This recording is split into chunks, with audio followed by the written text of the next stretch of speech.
Yeah, it's really great to be back, and it's a result of a huge effort from so many people, so we're all really grateful to have had their support in this build up to this leg. The boat looks amazing, the crew's in really great shape, so definitely excited to get out there. Well, this actually will be my first time into the Southern Ocean, so at the moment my expectation has been set by other people's experiences of the Southern Ocean, so I'm really excited to get out there and see what it's actually like for myself. I know it's going to be a really tough leg.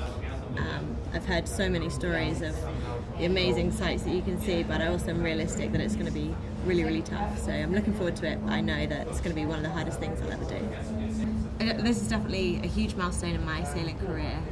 Cape Horn is something that's talked about all around the world. It's something that you really, really want to do, and I've got such a great team to go around Cape Horn with. I know that there's going to be times where it's really, really difficult, and I'm expecting that, and I'm kind of ready for that, but it's such an amazing achievement to make it past the Horn, so I'm really excited, but I am realistic that it's going to be really, really tough. Yeah, the points are so tight at the moment. We're obviously not sitting where we were hoping to be at this stage in the race, but with everything being so close and so many points still being available from the rest of the race, we're definitely going to be really pushing hard to get a good result in this leg. I think it's really important that we come back into this race on a good note after everything that's happened, and that's what we're setting ourselves up for. We're definitely here to win the rest of the legs and put ourselves back on that podium. So getting out of here is going to be quite tricky. We're expecting some upwind conditions for the first few days while we head away from New Zealand. It's going to be quite breezy, so it'll be a bit of a baptism of fire straight back into it for us, and then we'll be heading south for the next few days after that. I'm just trying to get into some stronger westerlies. That's where the sea state is going to really pick up.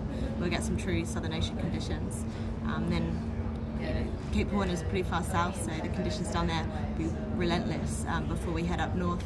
And from what I've heard before, don't expect the conditions to ease up once we get to Cape Horn. I know there can be some really strong winds, upwind conditions as we head up the coast of South America, and I think it doesn't really let off until we get right into Itajaí. So it's definitely going to be a really tough leg, and I don't think there's going to be any let up from when we start to when we finish. So it's going to be full pace from when we start, and yeah, it's going to be really tough.